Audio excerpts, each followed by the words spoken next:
বিসমিল্লাহির রহমানির রহিম। আসসালামু আলাইকুম। প্রিয় ভিউয়ার্স, আশা করি মহান আল্লাহর রহমতে যে যেখানে আছেন ভালো আছেন, সুস্থ আছেন। সবার সুস্থতা কামনা করে আরো একটি ভিডিও নিয়ে আসছি, সর্বজন বশীকরণ। যেকোনো মানুষকে আপনি মোহিত করতে পারবেন। মানুষ, জীবজন্তুর, পশু-পাখি সবাই আপনার বশে থাকবে সর্বদা। এমন একটি পাওয়ারফুল টোটকা দেব আজকে। তাই সবার কাছে অনুরোধ থাকবে সম্পূর্ণ ভিডিও দেখবেন। আর এরকম ভিডিও পেতে যদি ভালো লাগে আমার মা ত্রিনয়ন চ্যানেলটি অবশ্যই সাবস্ক্রাইব করবেন, লাইক করবেন, কমেন্ট করবেন। জানার থাকলে অবশ্যই কমেন্ট করে জানার চেষ্টা করবেন ইনশাআল্লাহ। আজকের এই সর্বজন বশীকরণ, যে কোনো মানুষের কাছে যাবেন সে আপনার বশ হয়ে যাবে। আপনাকে দেখে আপনাকে দেখেই সে মোহিত হয়ে যাবে। এমন একটি পাওয়ারফুল টোটকা, আশা করি আমি বলতে পারি গ্যারান্টি দিয়ে, আমাদের বাংলাদেশ এবং আমার পাশাপাশি রাষ্ট্র ভারত বা পাকিস্তান, অন্যান্য হাজার হাজার কোটি কোটি কবিরাজ আছে, এ ধরনের টোটকা দিতে পারবো না ইনশাল্লাহ, আমি গ্যারান্টি বলতে পারি। এই টোটকাটা খুবই পাওয়ারফুল এবং এটা আমার পরীক্ষিত, এটা আমার অনেকবার পরীক্ষিত। আমি যে জিনিসটা নিজে পরীক্ষা করতে পারি, যে জিনিসটা আমি নিজে ফল পাই, সেটাই মানুষকে দেওয়ার চেষ্টা করি ইনশাল্লাহ। এই সর্বজন মোহিত করা বা বশীকরণ করা, এই টোটকাটা কিন্তু আপনার কষ্ট করে এটা কিন্তু আপনার করতে হবে, যাতে আপনি যেকোনো মানুষের কাছে যান, আপনি খারাপ কথা শুনবেন না। তারা আপনার মোহিত হয়ে যাবে। আপনাকে দেখলেই মোহিত হয়ে যাবে। আপনি টোটকাটা সম্পূর্ণ করার পর পরীক্ষা করবেন। পরীক্ষা করে তারপরে আপনি প্রয়োজনে সঙ্গে দিবেন যে এটা পাওয়ার আছে কিনা। প্রথমে টোটকাটা শুনেন। প্রথমে টোটকাটা হলো, দেখবেন মুসলিম নারী হোক, পুরুষ, মুসলিম নারী হোক অথবা সনাতন ধর্মের নারী হোক, এই এক ধরনের নারী দেখবেন এখানে দাড়ি হয়।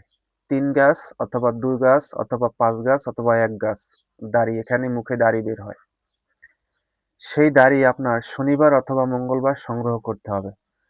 তার কাছে আপনার চাইতে হবে, তার কাছ থেকে চেয়ে আপনার ১ গাছ দাড়ি সংগ্রহ করতে হবে। সেই দাড়ি আপনি আনার পরে ছোট একটি কবচ তৈরি করবেন, বা স্বর্ণকারের দোকান থেকে রূপো দিয়ে ছোট একটি কবচ তৈরি করে নিয়ে আসবেন।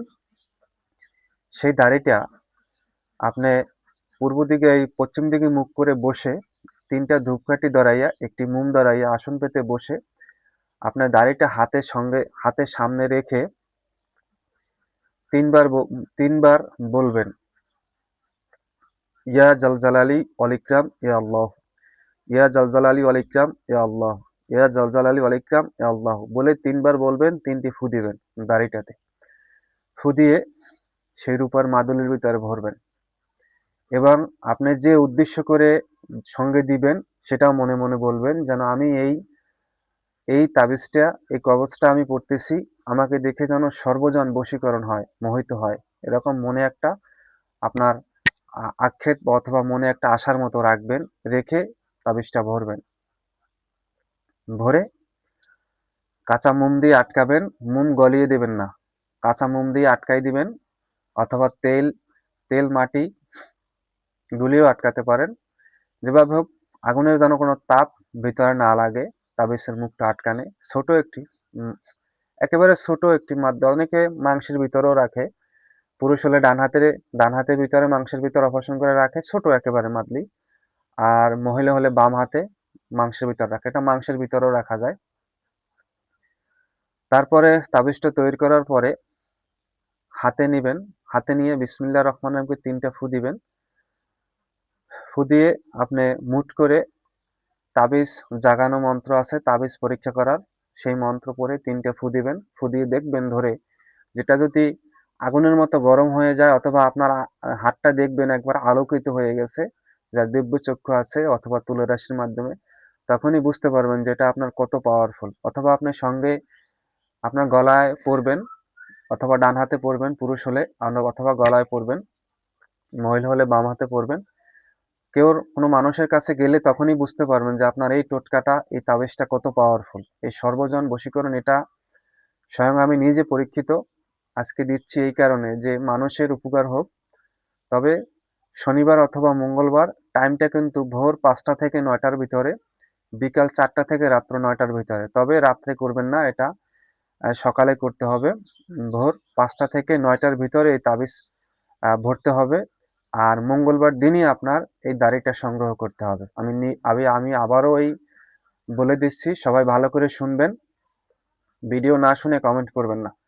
প্রথম কথা হলো শনিবার অথবা মঙ্গলবার অনেক মহিলাদের আছে, অনেক মা বোনদের আছে যাদের আহ, অবিবাহিত, তাদের কিন্তু হবে না। যাদের বিবাহ হয়ে গেছে, বয়স্ক হয়ে গেছে, দেখবেন এই মুখে ২ গাছ অথবা ৩ গাছ দাড়ি হয় অথবা ৫ গাছও হয়। সেই দাড়ি সংগ্রহ করবেন শনিবার অথবা মঙ্গলবার। দাড়ি কেটে আনা যাবে না, দাড়ি একদম গোড়া থেকে তুলে আনতে হবে। সেই দাড়ি আপনি ছোট একটি কবজ তৈরি করে স্বর্ণকারের দোকান থেকে রূপার কবজ, সেই কবজটার ভিতরে দাড়িটা ভরবেন। দাড়িটা ভরার আগে দাড়িটা হাতে রেখে ৩ বার বলবেন, ইয়া জালজালালি ওয়াল ইকরাম ইয়া আল্লাহু, ইয়া জালজালালি ওয়াল ইকরাম ইয়া আল্লাহু, ইয়া জালজালালি ওয়াল ইকরাম আল্লাহু বলে ৩টা ফু দিয়ে তারপর দাড়িটা ভরবেন। ভরে কাঁচা মোম দিয়ে ভরবেন, আগুনের যেন কোনো রকমের তাপ না লাগে। তারপরে গলাতে পরবেন অথবা ডান হাতে পরবেন, অথবা মহিলারা হলে, মা বোনরা হলে বাম হাতে পরবেন। দেখবেন সর্বজন আপনার বশীভূত থাকবে। সর্বজন, পশু পাখি থেকে শুরু করে মানুষ, যত জীব আল্লাহ পৃথিবীতে সৃষ্টি করছে সব আপনার বশে থাকবে। আমি স্বয়ং পরীক্ষিত, ইনশাআল্লাহ। আপনারা করবেন, তখনই বুঝতে পারবেন যে আমি আজকের টোটকাটা কত পাওয়ারফুল। সবাই ভালো থাকবেন, সুস্থ থাকবেন। আজ এই পর্যন্তই। আর এরকম টোটকা পেতে অবশ্যই আমার চ্যানেলটি সাবস্ক্রাইব করবেন যদি আপনাদের ভালো লাগে। আসসালামু আলাইকুম ওয়া রাহমাতুল্লাহি ওয়া বারাকাতুহু।